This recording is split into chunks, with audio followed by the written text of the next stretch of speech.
Many people have asked me what was the most memorable experience of your trip to Israel. Typically, I say it was everything we saw and everything we did. Because there were so many phenomenal moments, it was simply impossible to pick one. However, upon reflection, there is one experience that has not left me. In fact, the vision of it pops into my head quite regularly when praying the Rosary. It is both Jesus' entrance into the sacred pit and the sacred pit itself. I have contemplated why this simple hole and dungeon has stayed with me more than all the other sites we visited. I have come to the conclusion it is because of its simplicity. Let me explain. Here is a picture as our group was about to enter the place where Jesus' crucifix stood. Notice all the decorations? When visiting holy sites in Israel, you first see all the gold, silver, and decorations surrounding it.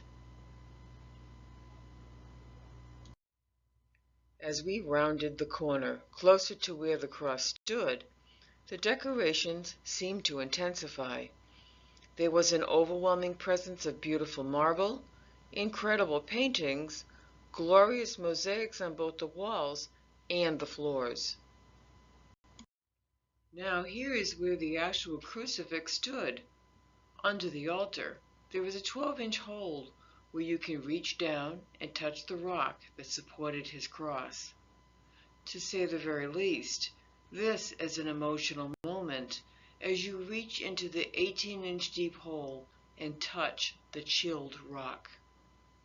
As I look back, it was for me a sensory overload. It was only when my husband and I were reviewing the pictures that we both noticed the rocks left and right of the altar. We looked at each other and said, "That was part of Golgotha." For the most part, religious sites are treated this way. While I completely respect the decorations that are meant to enhance the incredible experience that took place at this and other sites, for me, I prefer simplicity. In this way, the holy event itself is center stage rather than in competition with the decorations. As each site grows in religious significance, so do the decorations. Did I mention the crowds?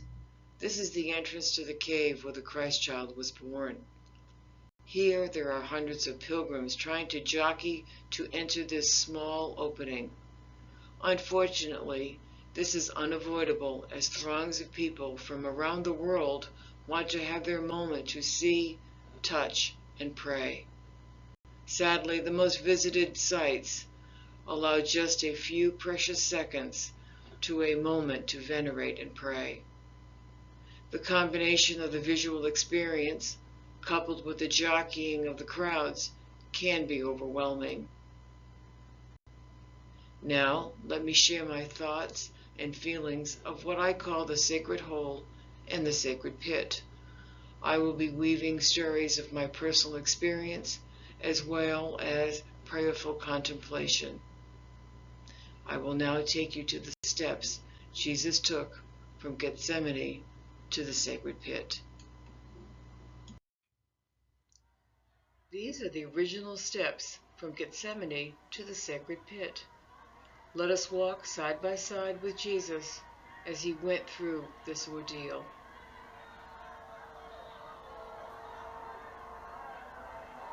Can't you hear the soldiers shouting orders as they pushed him along?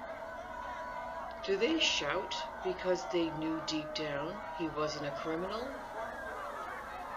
Did they show anger because they were trying to stir up within themselves and others an anger they didn't have? Now feel the soldiers roughly grasp Jesus, who, like a lamb, did not resist their orders. The soldiers and the crowd arrive at the entrance into the dungeon, now called the sacred pit. This small 30-inch hole is the exterior entrance where Jesus entered into what is a holding cell to keep him overnight. The next morning, Jesus will see Caiaphas, the high priest. Now the soldiers put a harness on Jesus, as they always do, to the prisoners. The harness was used to lower the prisoner into the dungeon. Because the opening is small, his hands are tied together. This was to prevent the prisoner from resisting the soldiers by spreading his arms across the entrance. Jesus is now pushed into the 20-foot deep dungeon. As with all prisoners at the time, he was left dangling there where his feet barely touched the trash. Pits like this were normally used for the garbage left over from the meals of the day. The Gospels tell us that this was the time of Passover, which occurs at the start of spring, so the days would have been cool, the nights would have been cold, especially in a dungeon. Now let's turn to hear what Jesus could have said and thought. I am put in this harness, and my hands are bound. I have not resisted anything the soldiers have asked of me. Father, forgive them. They are only following orders.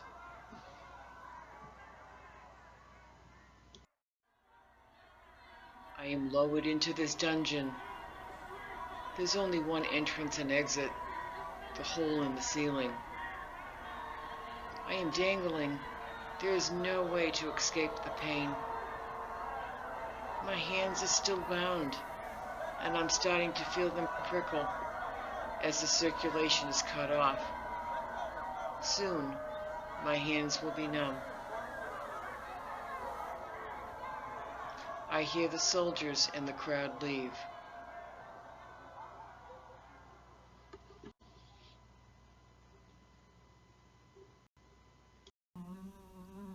As I look around, I see trash and garbage piled high. The flies buzz in and around the garbage. The flies have discovered me too. I close my eyes, but the flies are all around my ears and nose. I hear their incessant buzzing all around me.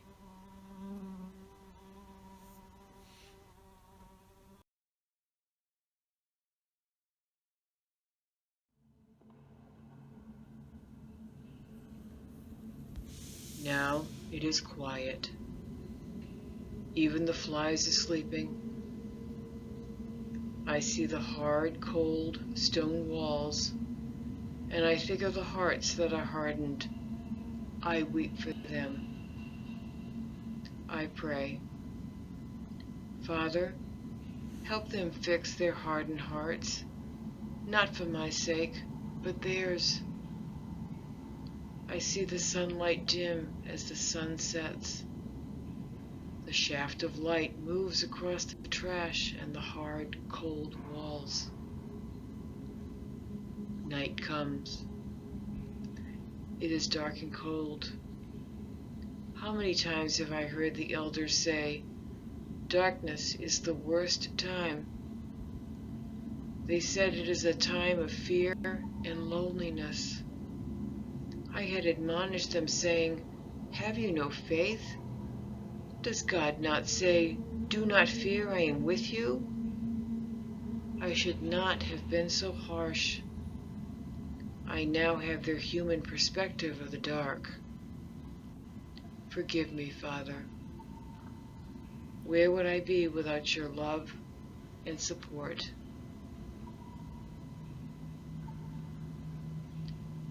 The night feels eternal. I came into this world with a mission, and the missionary portion of the work is over. The apostles and the believers must carry on. Please give them the strength to do your will. I know the salvation of your children will only happen by my death and resurrection. It's the reason I'm here. Abba, you so love the world, you sent me, your only Son. That must have been so hard for you to do. Please, Abba, I need you now to give me strength to fulfill your will. Let me pray for strength.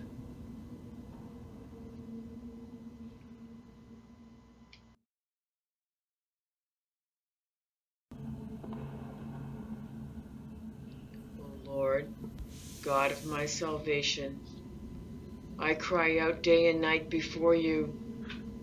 Let my prayer come before you.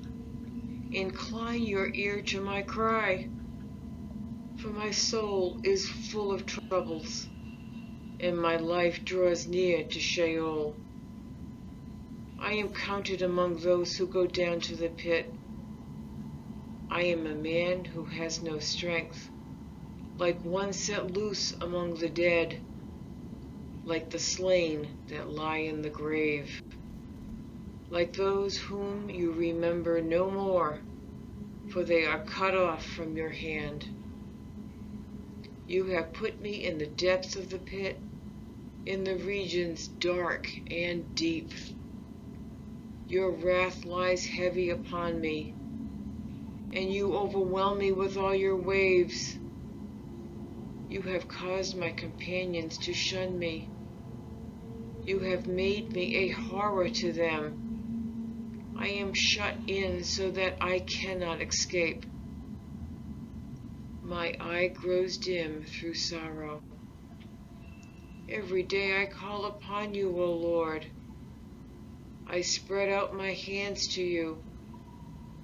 Do you work wonders for the dead?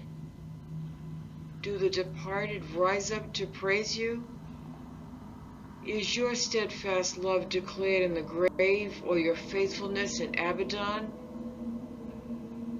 Are your wonders known in the darkness, or your righteousness in the land of forgetfulness? But I, O Lord, cry to you. In the morning my prayer comes before you. O Lord, why do you cast my soul away? Why do you hide your face from me? Afflicted and close to death from my youth up, I suffer your terrors. I am helpless. Your wrath has swept over me. Your dreadful assaults destroy me. They surround me like a flood all day long. They close in on me together. You have caused my beloved and my friends to shun me. My companions have become darkness.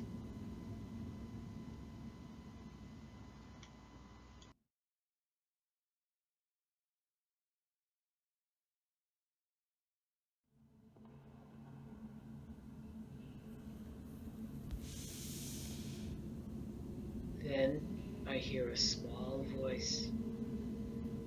Jesus? Mother? Yes, Jesus, it is I. I am with you. Mother, please go home and rest.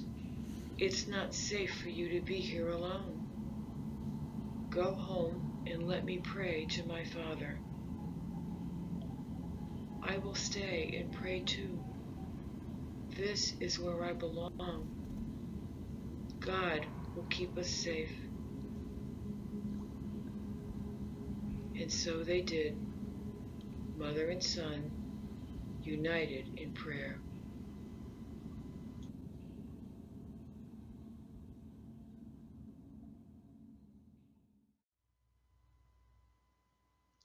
I try and understand the amount of love Jesus has for me, and it takes my breath away.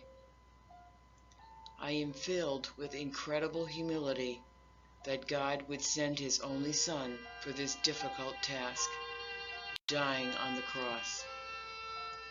I am incredulous at the amount of love Jesus felt for me as he accepted his role. How can I possibly love and thank him enough? All I can do is my very best. I know my best is meager, but I will continue to love and thank him. I pray it is enough.